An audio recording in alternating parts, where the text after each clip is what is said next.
What were some of the more interesting things you found?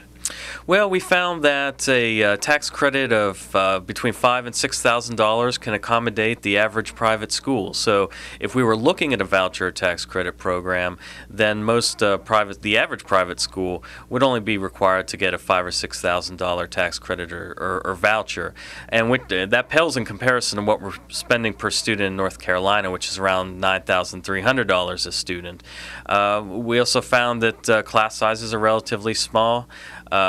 Really, there's no class size that's greater than 30 in any private school that was surveyed, and the average size is around 14 students. So small class sizes, really not expensive schools, and these are very diverse schools that can accommodate special needs students. So there's a lot of very interesting findings related to what these schools look like. You also found some interesting information about the types of teachers in these private schools. What's some of the interesting information about that?